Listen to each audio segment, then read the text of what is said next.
You're live. So it's a weird start. But anyway, thank you for joining me for another installment of ENTP Life's live editions. The way this usually works is that I release a video on Sundays, right? And that's my theme for the week.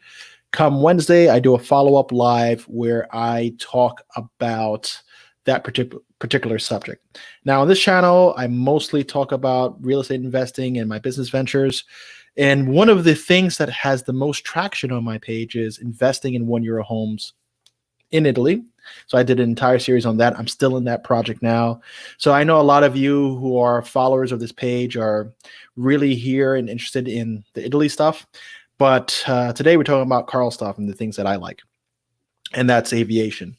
So another big piece of my audience follows me for, I guess, my influence in healthcare, particularly home healthcare and healthcare staffing.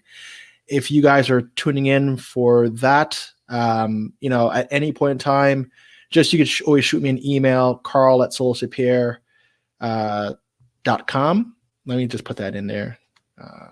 So you have my email address on the screen, Karl@solospierre.com.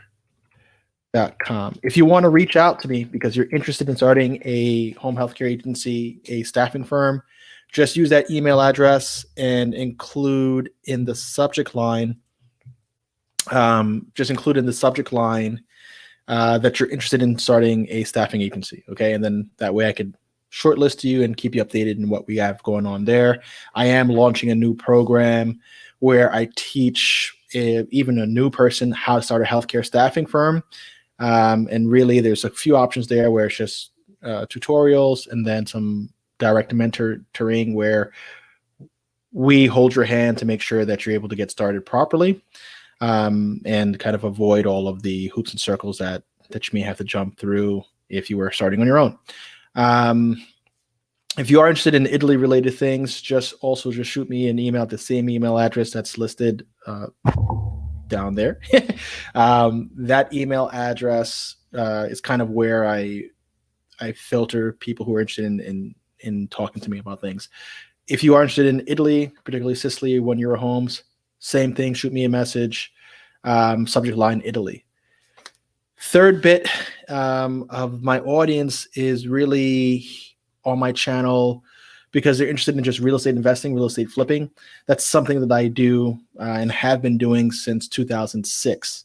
So when I first started this channel, I was just talking about how to invest in real estate and kind of talking from that perspective. But I'm not a one-dimensional person, and most ENTPs are not. So I got tired of talking about that. I used to have another channel called Hook Eat Up. I'm still active on YouTube. I just haven't posted to it, where it's all about cooking. And on that channel, I got bored of just talking about food and preparing dishes. Really good dishes there. If you're ever looking for inspiration for a date night, home date night, anything like that, that is the channel for you. You can check that out, whenever you want. So that audience for real estate, I do the projects that I find interesting, I post on there. I don't post every single project that I'm doing, every single flip, because then it gets very repetitive. And there's tons of people on the internet where their entire life is focused on flipping real estate or even a micro section of real estate. That's not me. I cover what I know. I cover what I do. And if I'm doing something new, I'll also cover that. All right. So you'll find that there. And then everything else is just totally random according to my interests, which really could be anything. All right. So that's just the housekeeping stuff. If you're not already subscribed to the channel and you think this is valuable content for you, like I said, I mostly cover how to do stuff, right? And particularly how to make money. Main reason being, I want everybody out there to be able to zero in on achieving their life's dreams. And I think that most people are kind of prohibited from pursuing their life dreams because they don't have enough money. Not saying that you need to be rich to pursue your life dreams, but they don't even have enough passive income to support whatever the lifestyle is that they want, that they truly want for themselves, right? So you need enough money to replace the job that you don't like. You need enough money to pay the bills, feed yourself, feed the family, and then pay for the things that you're interested in. And I think the best way to get to that point in your life, and because it's not that expensive for most people, is that you have to start businesses. You have to have passive forms of income.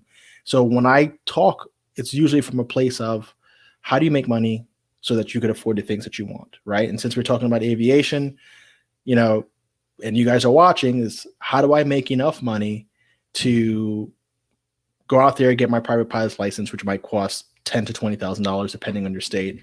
How do I then go and get an airplane? How do I afford an airplane?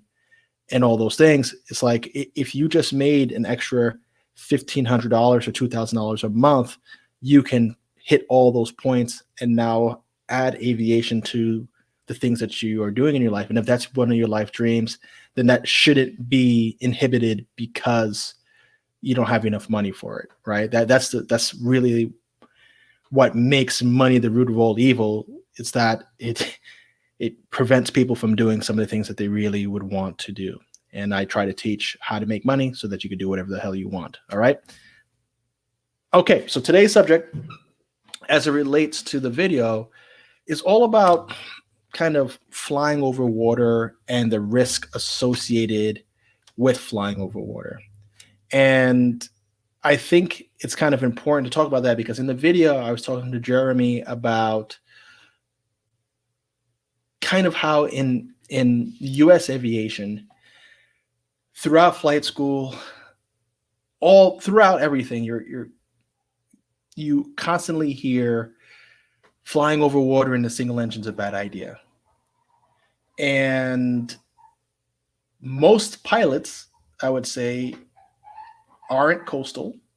There's a lot of like non-coastal pilots in the United States. So they're never near water. They're never flying to outer islands of any kind. They might be crossing the Great Lakes if they're up north. Very few of them are trying to cross the Gulf of Mexico. And they don't really come across large bodies of water. So when you start talking about, 50 miles, 100 miles, 500-mile crossings, it weirds them out. And I don't know. I just think it's kind of a overhyped caution. Airplanes are built to run and they're built to not have engine out scenarios. There's a lot of redundancies built into the engines, dual spark plugs, dual electrical sources for powering your engine. There's just a lot that's going on. 2 fuel pumps, one that's electrically driven, one that's motor driven. So there's a lot of things built in to kind of prevent you from just stalling out, not stalling the aircraft, but like stalling out the engine. And then the likelihood that you're going to have that engine out scenario while cruising over water, which is typically not a high stress scenario for your engine, is also low. A lot of the engine outs occur, at full power, taking off. That's really when it's the most risky because you're close to the ground and you might have yourself a situation, right? If you just look at, takeoff engine out scenarios in multi-engine aircraft on YouTube, it's a scary scenario. All right. I would much rather be engine out over water than engine out, at 500 feet in the air in a highly densely populated area like here in Fort Lauderdale, because depending on the day, my aircraft may be performing like crap. I'm not like crap, but not optimally. And I'll have an engine out at 500 feet without the ability to turn back to the runway, with maybe a housing development right off the runway. And I have to make a slow, immediate decision on how to get back to the airport or to a safe field with only seconds to operate. Okay. And these are the sort of things that kill pilots more so than an engine out over water. I think, when I look at engine out scenarios, I often look at it from the standpoint of where would I rather be in an engine out? Would I rather be over a city? Ideally, I'd like to be over a huge sod farm. That would be my ideal engine out scenario. A huge sod farm, not a wheat farm, not a corn farm. It's a nice trimmed sod where it just goes on for acres and acres, and I could just land peacefully without, running into any cables or anything along those lines. But once you're looking to land on interstates, you got to deal with traffic. You're flying over the mountains and you have an engine out scenario. There's nothing that's flat there and there's no one there. So it's going to be a crash landing and nobody's going to be able to get to you. Engine out over a forest, nothing but trees. You're not dodging those trees. And a airplane. Some airplanes that are flying are still canvas and wood. Most of them are aluminum body. Some of them are composite, right? They don't stand a chance flying into a forest. Your plane's going to get ripped to shreds. So when I'm looking at all those things, I feel that I have a bit of a chance over water if I'm properly equipped, that I have a safety raft, I have life vest, I have flares, I have a waterproof radio. And I'm just preparing for those situations. My aircraft is well maintained and the engine compressions are good and things just make sense. And we're not talking about, hey, you're trying to do an Atlantic crossing. That's pretty intense. But it can be done and it's still the airplane flying, as it normally would. But in most cases, it's usually these little short hops, 100 miles or less, and people are freaking out over flying over water. I learned how to fly in Long Island, New York, right? And in Long Island, New York, it's an island. So we're surrounded by water, right? So on the north side, you have the Long Island Sound. On the south side, you have, I guess, the Atlantic Ocean, or I guess the Jamaica Bay, or whatever they call it. Depending on where you are, it's Jamaica Bay. But in this stretch east of Long Island, you have Block Island, which is the first island off the tip of Montauk. Then you have Martha's Vineyard, where John F. Kennedy Jr. was going, and he didn't make it. So this is help that example. But Martha's Vineyard, and after Martha's Vineyard, you have Nantucket, and Nantucket's the furthest of those three destinations. So when I was in flight school and I was looking at the sectional map, which is the map showing, the aviation map, right? The VFR sectional. My goal was always, man, I want to fly to Block Island. That's going to be one of my first destinations because I've never been there. It's a little island, has a little runway, has an airport diner, perfect for $100 hamburger. And I was getting pushback from people saying, man, it's too much water. And I think Block Island's like only 30 miles or so. It's not much. It's you're there in a blink. And then, it became, hey, I want to go to Nantucket. They grow cranberries on Nantucket Island. I would like to get some fresh cranberries for Thanksgiving. And I did that run. I believe that's like 70 miles over water. So I got used to kind of crossing the water, or I would cross the Sound to go into Westchester or upstate New York, crossing the water to go down to Atlantic City. So those are flights that I kind of just did. And I remember like the anxiety of, everybody saying, overwater flight is so dangerous.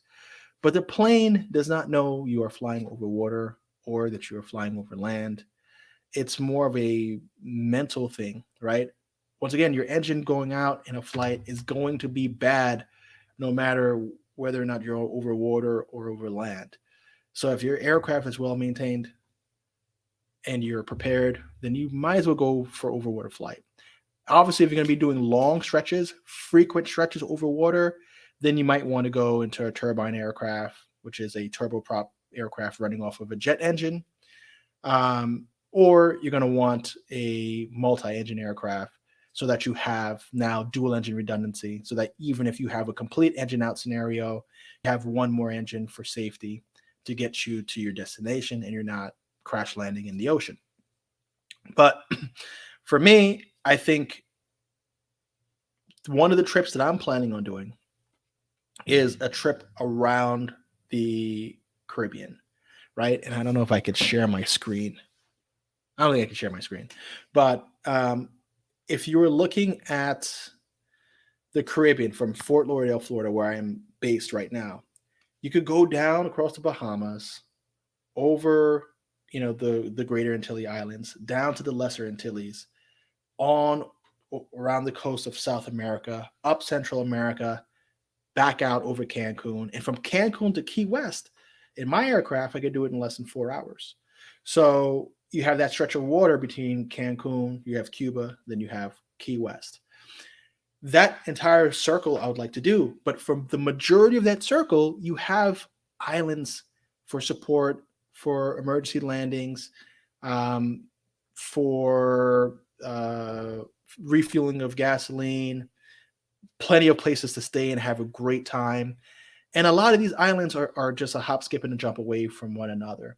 So, that's one of the trips that I plan on making. And I would totally do that trip in my current aircraft, single engine. All right. The thing that concerns me, in all honesty, is maybe flying along the coast of South America, just because there's not that many airports, and what is the availability of fuel, right? Fortunately for me, I get 800 to 1,000 mile range on full tanks, depending on power setting. So I can cover a lot of ground. But that's the only thing that I know could be sketchy, especially like from Guyana to Venezuela to Colombia, right? So I think that stretch, I would probably have to stop in Trinidad and Tobago to refuel or something along those lines, or Aruba might be the better route. But that's the concern there. But when I do my world rounder, which I plan on doing, I'm most likely going to do that in a turbine aircraft, which I guess is kind of taking the easy way out. But that I would feel more safe in that, doing an Atlantic crossing, doing a Pacific crossing, if I had, my PC-12. So, okay, so JM has a question. Thank you.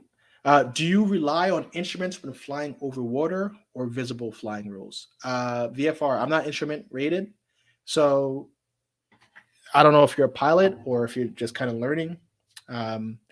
But you're going to be flying IFR under two conditions, right? Mainly under two conditions. We'll stick with the reality, right? So the two real conditions that would prompt you to fly IFR are IFR conditions, right? And it would kind of suck to be in IFR conditions for your entire flight. That would be pretty stressful.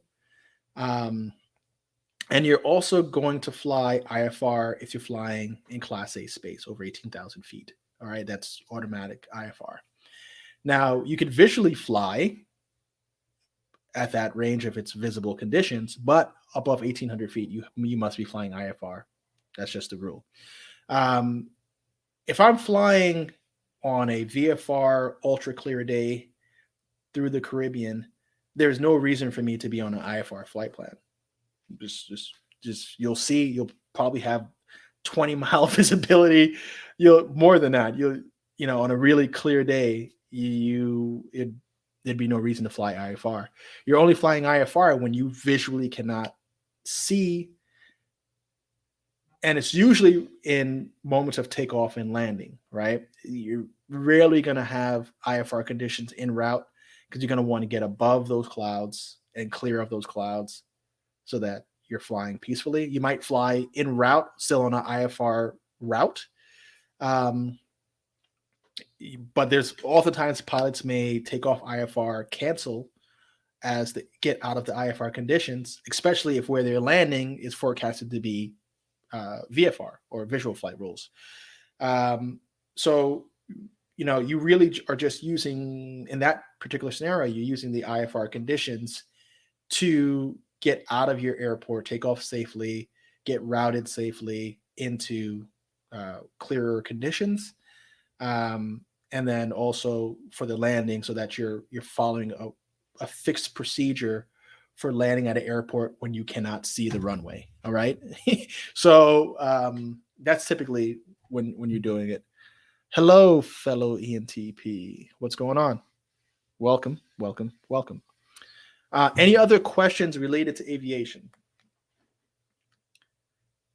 Since that's what we're talking about today. Because one of the things, and I didn't mention this in the beginning of the video, but I started a nonprofit organization by the name of Flight Forward. You could check that out. There's not the website is kind of recently launched and not very active. But I developed this nonprofit really to raise awareness and really get more people into aviation. Less than 3% of the population are aviators. There's a lot of people, like you look at little children, right? Even my daughter's in this phase now. Planes go by, they're fascinated by airplanes. People love aviation. A lot of people do. And we grow up, a lot of us grow up with dreams of being a pilot or flying a plane, and it's just pretty cool. And then the price discourages them, or, fear settles in and they're scared to fly. And I think it's one of the best things that I've accomplished. Regardless of what I've done in my life, I'm really proud of being a pilot because it's something that I wanted to do, and I did it. And it's something that few people can do, and it just opens up my world to possibilities of trips with my family, business travel. When I'm flying alone, sometimes that's the best time for me to clear my head and find some peace. Awesome views. You take somebody up for the first time in a small plane like that. You let them fly it. It's something that they'll never forget, right? And it's extraordinary. So if there were more people who could share in that experience, I think the world would be a better place. And there's a lot of people who have dreams of even pursuing aviation as a career, and don't, because it's expensive. You're looking at, if it's dual training, you're talking about $200 an hour easily. And most airlines want you to have at least 500 hours of flight time. Many of them want you to have 1,000 hours of flight time, and obviously all of the supporting ratings: commercial, instrument, multi-engine, complex aircraft, that sort of stuff. So when you're looking at it, when people sit there and say 1,000 hours times $200 is $200,000 to become a pilot, they take themselves out the game. And in reality, you could probably get to an employable point for like 50,000 if you're paying out of pocket. That's going to cover your private, your commercial, your multi, your IFR, and depending on how crafty you are with building flight time for your commercial, through all those ratings, you should get close enough to commercial, and then your commercial rating. So I think for $50,000, $60,000, you can do it, kind of the traditional route, and then at that mark, you become employed by a flight school, or you do like banner tows or scouting, and you build hours that way. That way, you're building hours while earning money. You might be earning $50,000 a year or so, but then you're building your hours towards the airline. And people don't know that, and people don't know that there's ways to kind of really start trimming that down from 60 to 50 to 40. If you're getting a STC aircraft that could run on mobile gas, you're doing that with a group of other pilots who are trying to build time. You're sharing time. You're fueling at $3, $4 a gallon rather than $7. Maybe one of the guys in that group is also an AMP, so they're able to maintain the plane. Or you have a flight instructor who's just looking to build time with you. You could bring that cost down a lot. And that's what I want to do with Flight Forward. So it's really about getting people who are into aviation, really giving them the push to take the jump. And then as we start to raise more money and I'm able to pump more of my own money into it and kind of fund people's dreams that way, those who are getting funded get funded to the point of being a commercial instructor, a CFI, and then they pay it forward to flight forward and educate the next generation. So they'll be building time towards their career while educating the next generation. And that will be the cycle that supports itself. And I also plan on putting some of my real estate holdings into that entity so that the cash flow from the real estate and the assets that we accumulate also fund that project. So that's what that's all about. Okay, JM, sorry, I was just on a rant. Is there an affordable school that you recommend overseas to get a private? I have no idea, man. Overseas, I really don't know where the aviation industry is strong enough overseas to really support low cost. When I was in flight school, there were tons of people from South Asia, from China, from the Middle East, and down here in Florida, there's a lot of people from South America, from Brazil, from Argentina, from Colombia, getting their flight training in the US. And that only suggests to me that the aviation industry, especially my instructor who did my biannual, he was saying the infrastructure, the support, the culture of aviation in Argentina is just weak, and not conducive to learning or flying. And he's here learning and building time and teaching. So I think I would go as far as saying no. And if you're looking to learn, then why not look at the schools and like, because there's loan money available for these career tracks. Why not look at some of the schools in the U.S. and maybe email me, right? Email me. I could try to connect you with my instructor who's with a school that was owned by a South American or still is, because that almost their entire crew, everybody that's working there is from South America, and a lot of the students are from there. So I think there might be some sort of exchange program or something that they're doing to kind of get people into the school. Maybe assistance with visas, that sort of thing. So you might want to shoot me an email at this email address, and then I could try to just in this one just put Karl introduce me to flight instructor, and then that way I could connect you with him, and he might be able to connect you with the school and figure out what he could do. I'll be going to Mexico City soon. Oh, that's the next question. I'll be going to Mexico City soon. I'm not sure if there's a cheap school that you recommend in Mexico City. I have no idea about Mexico City. I know the Veteran Administration can pay veterans to obtain their commercial pilot training, but the veteran need to pay out of pocket for private pilot first. Really? You might want to look into that, because I'm pretty sure that there's schools. I know that there's schools that are accredited in some way, because I went to Academy of Aviation when I first started.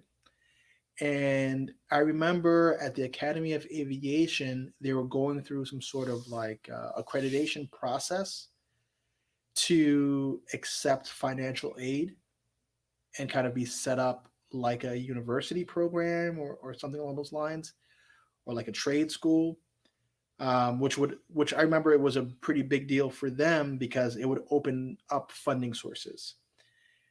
Maybe the VA being included, because let's just say you're someone who knows that you're on the career path, then it would just be presented as commercial career path, $60K from beginning to end, and you get your private pilot along the way. You get everything that you need to.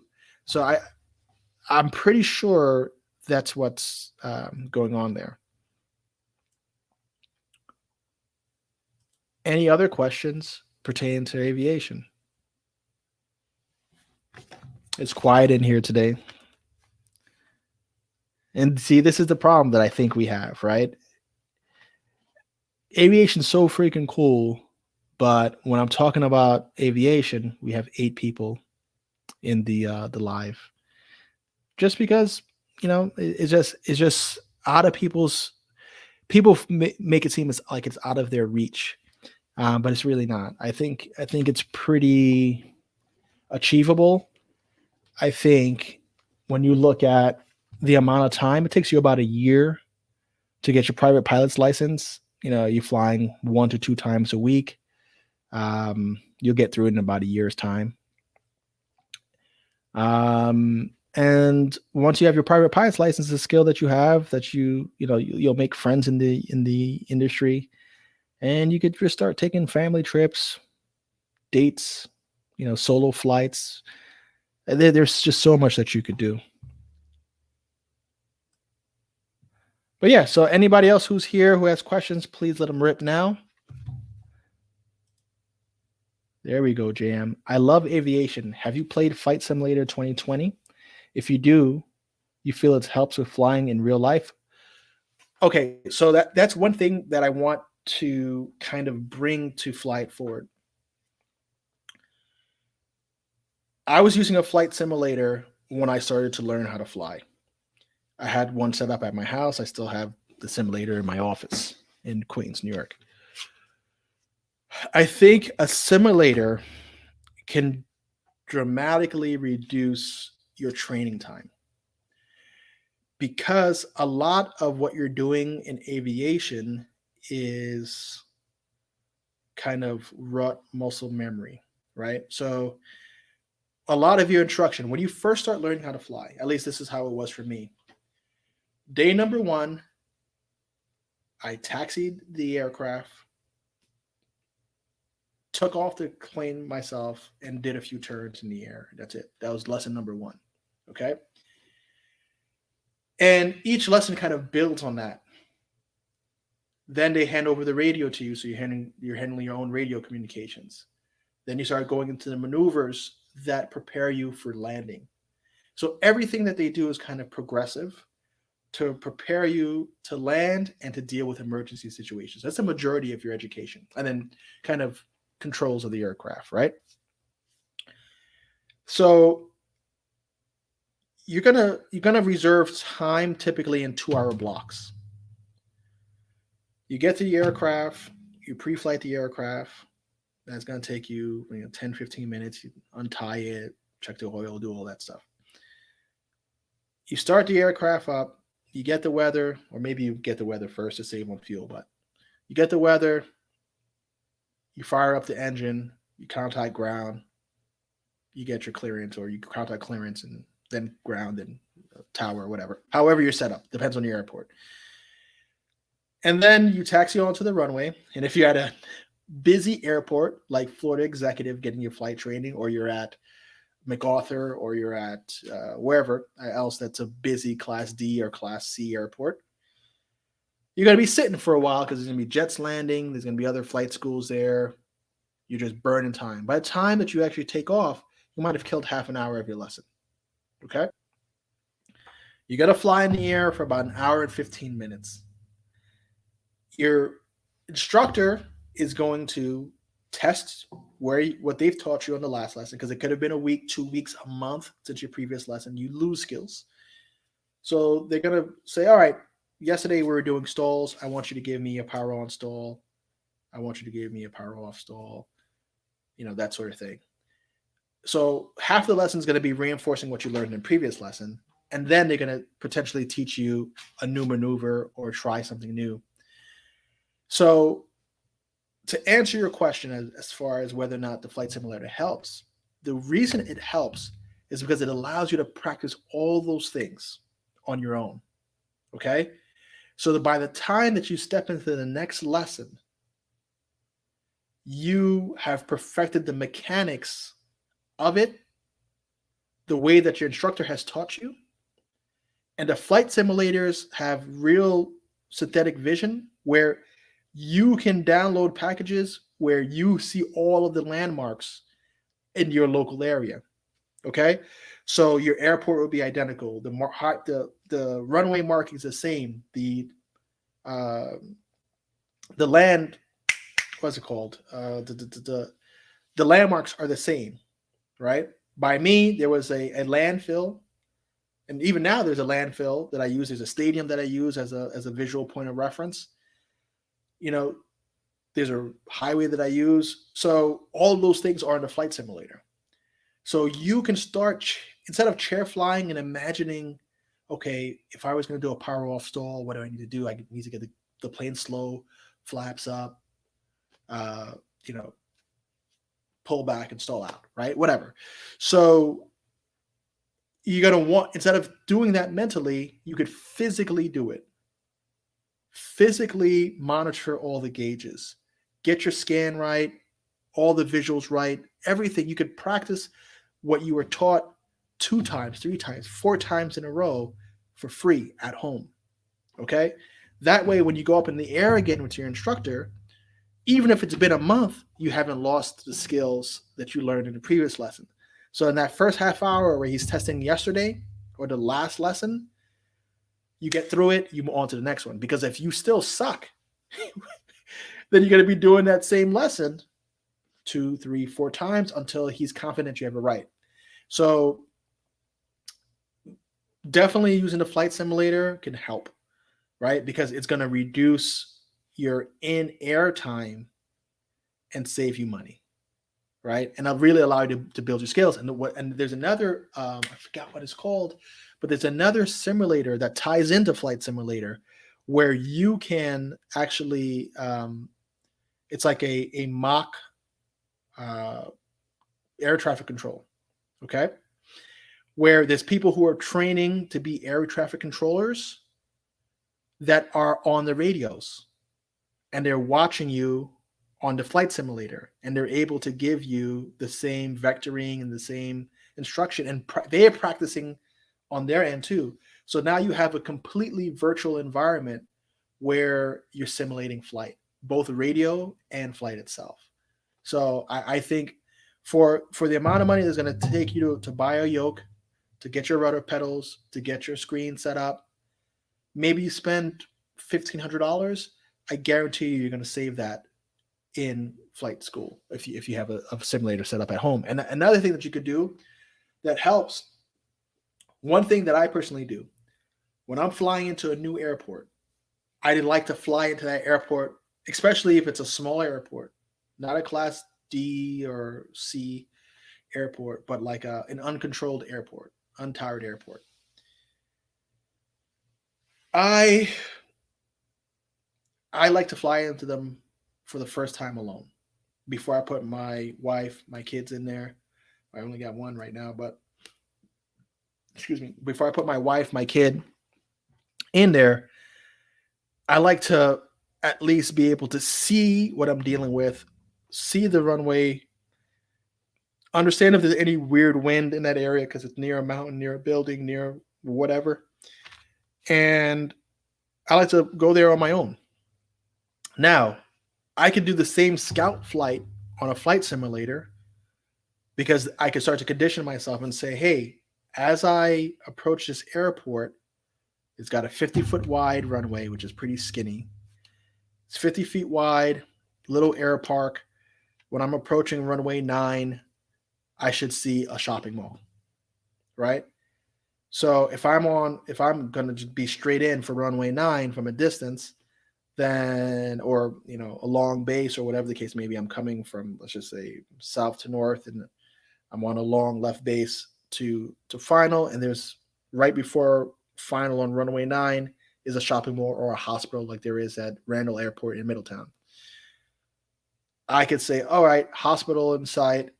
If I'm positioned at 800 feet on base at this hospital, I'll make the runway without a problem. I know what to expect, that sort of thing. I don't like to do that when I have passengers for the first time, because my experience has been I'm always trying to make the ride as comfortable as possible for the passenger, and passengers kind of get freaked out with go-arounds. So most of the time when I'm flying into a new airport uncontrolled, I most likely go around the first time, just because I may have gauged things off, especially if there's no landing assistance. So I would certainly go around, but I know with other people, they're not used to that. They might get a little queasy.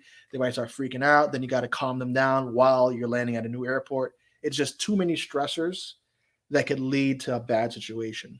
So if you go into a new airport, or if you use your flight simulator, that may be able to alleviate some of the stress because you're not seeing, you've had a sight picture of this place before. It's not your first look at it, right? Obviously, the winds are going to be a little different, right? The winds are going to be a little different. There might be a bunch of birds flying around. That's going to add to that stress. There may be flight schools, gliders, parachuters, all kinds of crap going on at the airport that may not be put into the simulator that you're going to deal with, but at least visually, you've already roadmapped that flight. Soon enough, we'll go to the Bahamas. That's my flying partner and partner in life. She flies over water with me, and a baby. Okay. Let's see the next question.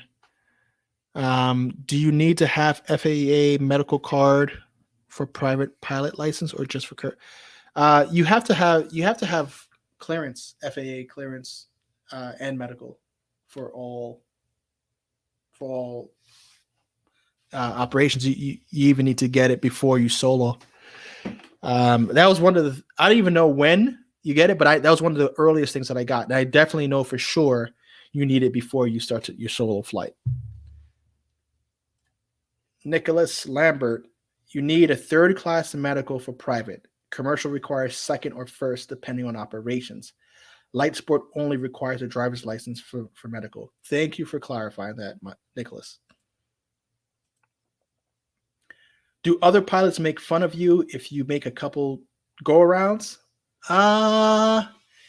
Pilots? Pilots are funny people, man. And shout outs to Mojo Grip, because this is something that I go through in his comments. Because I'm a fan of his channel. I like his channel. I like him as a human being. I would consider him a friend. Pilots there's a large population of know-it-all pilots that go around just kind of, I don't know, being trolls in a way, where maybe they're the best pilots on the planet. I don't know. But they always are nitpicking somebody else's aviation skills, right? Either their education, their knowledge, what they've said, how they land, their technique, their radio work. Well, they know it all. So I could see some people sitting down watching somebody land. And I think we all do it. It's kind of like watching somebody dive at the Olympics. It's like, all right, how was their flare? Did they land center line? How many times did they skip along the runway? What was their reason for going around? Did they gauge it wrong? Did they land hard? Did they grease it? So we're critiquing ourselves. Most pilots are critiquing themselves to those same standards. So I know what I'll watch aircraft land, and I'll be like, wow, man, that was a really sweet landing. Looked great from where I'm standing. And most of the time when I land, I feel like I've only landed 10% of my landings to a standard that I am proud of. Landed it where I wanted to, center line, short, completely controlled on final. All my speeds were perfect pattern. Communication was good. Everything was perfect. Maybe 10% of my landings. All the other times, I'm critical of my own landings. And like, oh man, I came in too fast, came in a little too hard. I should have came in straighter. I didn't have my full flaps extended. I landed too fast, or I don't know. There's a million ways to go about it.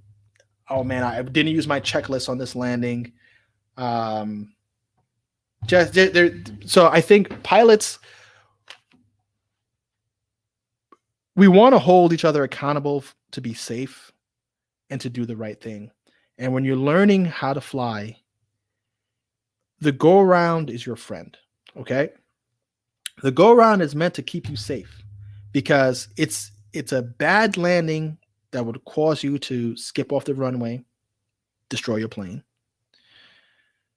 It and that's it. The fact that you're still airborne and you're doing a safe go around, that is the sign of actually a good pilot, right? There was one time I was landing in Colombia, not myself. I was on a commercial flight, and if you're landing into Medellin, Colombia, and God fecka, I'm gonna tell you about my first solo. If you're still here, you're coming into Medellin. Medellin is a city that's built in the base of a mountain valley. Okay, winds in and around mountains are gnarly. Okay, so you have to clear these mountains to make this runway. And the runway, there's only one runway direction. And it's always getting ready to have a thunderstorm in Colombia as well. So you have a lot of this pre-landing turbulence, always. There's no way around it. And you're going to get wind gusts and all kinds of, it's not an easy airport to land at, in my opinion, right? I always think about, man, if I were to fly a private plane into Medellin Airport, how difficult would it be? Because I got the mountains below me, I got all these clouds, horrible winds. This is not going to be comfortable. I always think about that every single time I fly in, because if it's tossing around this 737, imagine what it's going to do to my little Cherokee. So we're about to land. Already the people are freaking out. And I just see the, pilot advancing to full power, going around. Now people really start freaking out. And I was like, wow, this is the first time on a commercial flight that I've experienced a go around. And, with a large jet, even though the runway is long, he might have been floating a little too much. He might have been a little off center and just didn't like his landing because he was coming in crabbed. He did the right thing. He's got 300 people on this plane whose lives depend on him and or her. And if they didn't feel 100% about the landing, being able to stop, being able to keep it on the runway, it would be a major disaster to kill, a multi-million-dollar piece of equipment and potentially people just out of pride of,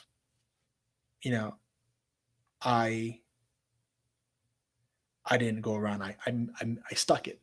And the thing is, a lot of pilots have that extreme type A personality where it's like, I could do it. I could do anything. Look, I'm becoming a pilot. Look, I'm successful in business. Look, I'm ex-military. This is the mindset of the pilot, right? I'm going to get it done.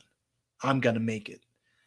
So it's natural for a pilot to kind of think, all right, I'm going to correct this. I'm going to work it out. Bad angle, bad glides into the runway. Everything is bad about it, but I'll kick it out. I'll straighten up and I'll land it, right? And then to prove it to what? To the passengers? If you're wrong, everybody's screwed. So in flight school, they constantly tell you going around is okay. They even make you practice go-arounds over and over and over again. Even when you do your binos, they make you do go-arounds because you're supposed to use the go-around as your option to maintain safety. So if something doesn't feel right, go around. And I think most pilots who watch someone go around will kind of say, good. There was one time I went around 3 times at Randall Airport. Small runway, no landing assistance, no poppy lights or anything. And it had been a while since I flew there. So I was gauging the runway wrong, and it's short. It's short and narrow. So I'm like, man, I'm not overrunning this runway. So anytime that I didn't make my mark, went around, and it has this weird pocket of wind right before you land. And there's trees and then the runway. So you're thinking, man, I don't want to be too low. I don't want to clip these trees to make this short runway. So I went around 3 times before landing. And when I landed, there was somebody on the ground that was like, hey, man, were you having trouble up there? And I was like, I guess so. I don't know. But that's something that sticks with me, right? That little insecurity, like somebody was watching me from the ground and they perceived me to be having trouble. And I was technically, because I wasn't landing the plane, I wasn't approaching the runway the way that I wanted to. But going forward, it's like, I don't want to be that guy that the guy has to ask that. So because of that, it's in the back of my head permanently that I still have to make an active choice. Like, yo, Karl, this isn't safe. You don't like it. The fact that you're feeling this, the fact that you're thinking this, and you're going through this thought cycle, you know what? Go around and regroup, right? So if people are going to make fun of me for that, then I'm okay with it. I'd rather be alive, and I'd rather have my airplane functional. So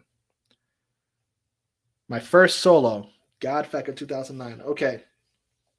My first solo I did at your first solo is an awesome time. Just for those of you who don't know, that's the first time that you're flying without the instructor. It's a big day for the student pilot. It's a day that you become a big boy. It's like your bar mitzvah or your coming of age. Okay. The first solo is very simple. It's typically 3 landings to a full stop. That's all you got to do. You're in a plane by yourself. You take off and you land to a full stop 3 times. First solo complete. Mine was done at Republic Airport. Jamie Douglas, which was my 3rd instructor, was my instructor. He's actually the one that carried me the most. So Jamie, if you're watching or if you watch this later, thank you. So essentially, you kind of know when you're about to solo because you do like a written exam, like a pre-solo written. You start talking to your flight instructor about soloing. They start asking you, do they think you're ready?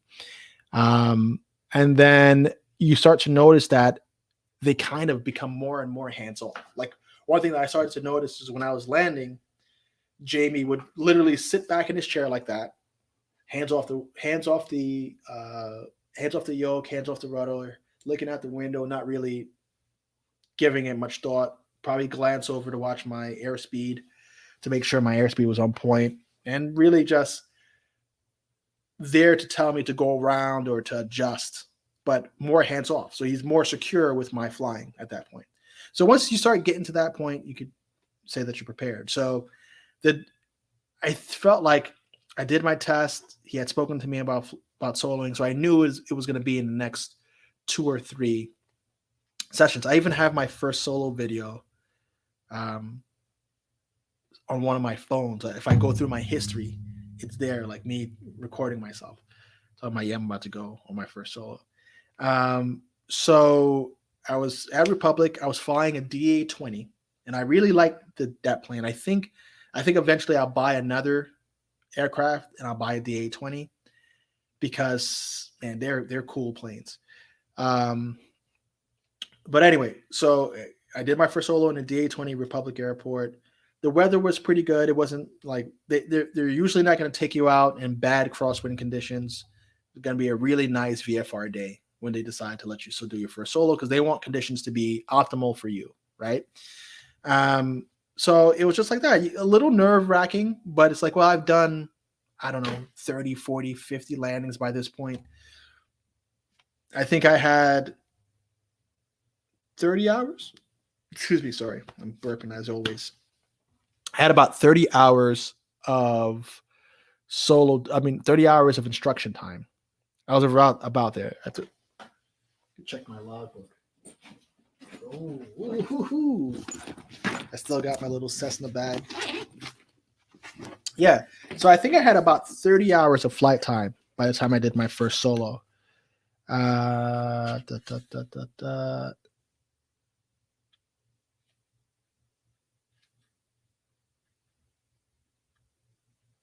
Page total. No, that's way past.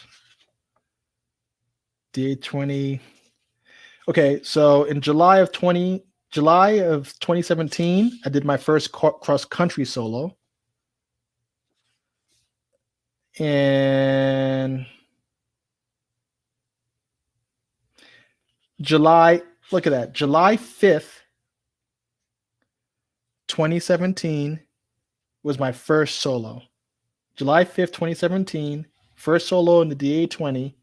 Pattern work, first solo, full stop taxi backs times 3. And my solo time and piloting command time, 1.3 hours for that instruction.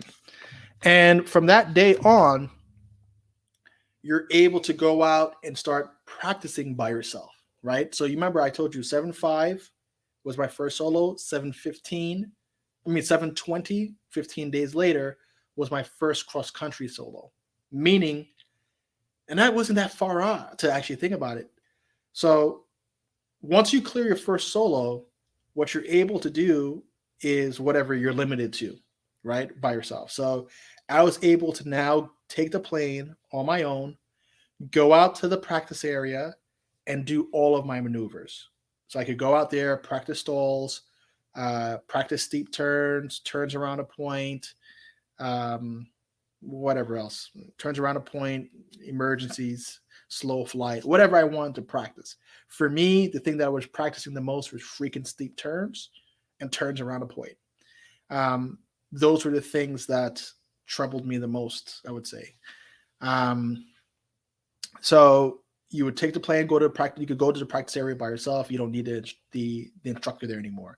That saves you a little bit of money because you're usually paying about $50 an hour for instructor time. But that's when you start to actually feel like a real pilot, that you could actually go and take the plane by yourself for a ride.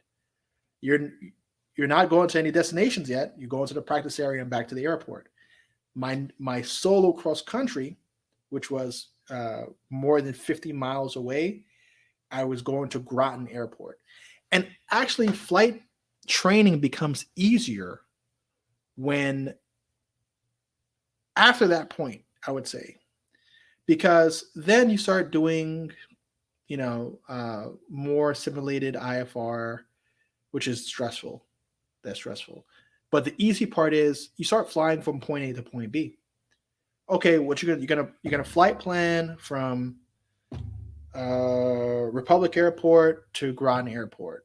You're gonna kind of plan your flight. You're gonna do your weather briefing. You're gonna do all that stuff, and then you do that a few times with your instructor. I think I did it with him twice or 3 times, and then I did it by myself. Right. So, like I said, everything builds on itself. So now you're gonna go take the plane somewhere, and I think that was just as big for me as my first solo, because it was like now I can actually pick up and go somewhere in my airplane. I went from New York to Connecticut. I went to a different state in my airplane, right? And I was like, man, this is freaking cool. And it's awesome views. Oh, yeah. So, that airport, I loved flying there because I would kill 2 hours of time, maybe 3 hours at a time, build time towards my total time, get my cross country hours in, and I would fly from Republic Airport. I'd overfly New Haven. What else was on the way? New Haven, Bridgeport, Groton, and I would land at Groton. And Groton it's a beautiful, man. It's like it's a lot of. I love flying by the coast because most of the airports are by the water, so you always have awesome views. It's a very pretty airport to land at, and quiet. There's not much activity there. Awesome place. So I would land at Groton, do a full stop, taxi back, take back off, and then I would fly south back to Long Island, and then I'll overfly. What's that airport that's now closed? Um, Calverton, and then make my way on back. So yeah, man, your first solo, I think the best thing for you to do is rely on your training. Obviously, consult your checklist and do everything just right.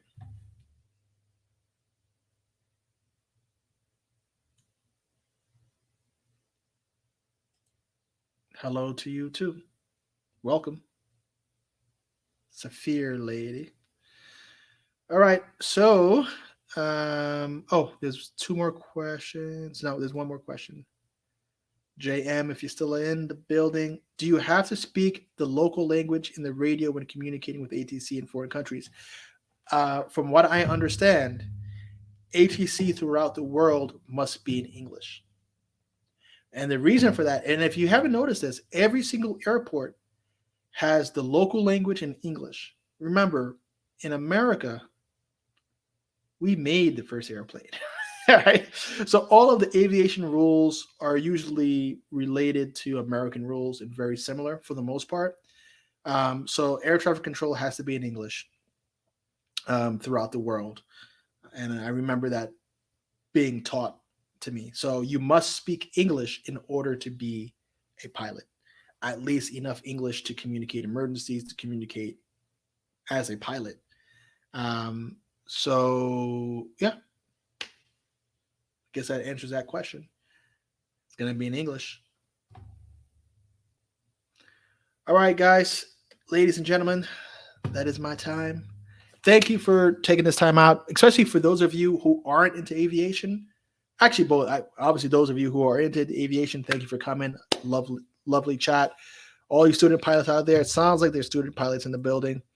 Pursue it to the end. Don't quit.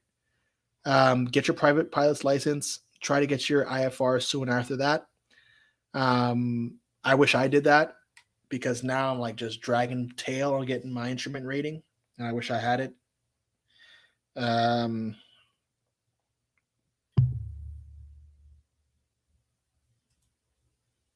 Anytime. And what was I saying? Yeah, so don't quit, man, because to me it would suck to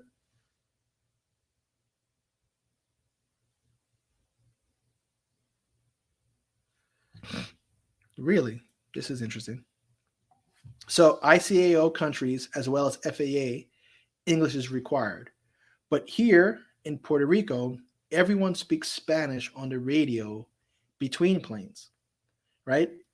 So between planes, they're speaking Spanish. But what about if I'm talking to San Juan executive, or I'm in contact with San Juan's international airport? And I think for some reason, when I was flying to Culebra, the pilot was communicating in English. So maybe between each other, if you're kind of just announcing location and checking in, I could see that happening. But what about when you're talking to air traffic control? They'll accept Spanish, or I'm pretty sure they're going to be prepared to communicate in English. Tell me more. Yeah. So what I was saying to, okay. So I wonder, maybe that is the, of course it's the USA. Yeah. So I wonder, how does that translate with other countries, right? So does that, if I was flying in, I don't know, Turkey, what would I expect? Ooh, you know what?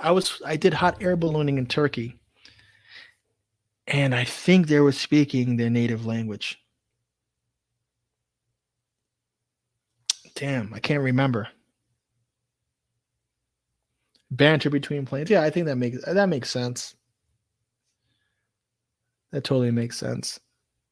Yeah, when I'm flying, I usually fly with flight following. So there's really no banter going on. Um, but maybe if I was flying in like the sticks of the United States, not saying that Puerto Rico is the sticks, but I'm sure there's not as many pilots up there at the same time. Oh man, come on. Of course. The, even the president didn't know that Puerto Rico was part of the United States. Oh God, man. Yeah, that's America for you. I just spoke with the president of Puerto Rico. uh, just take a just taking a stab in the dark, but perhaps it's governed by country of origin. Then international communication is in a universal language like English. Maybe that could be it. That certainly could be it.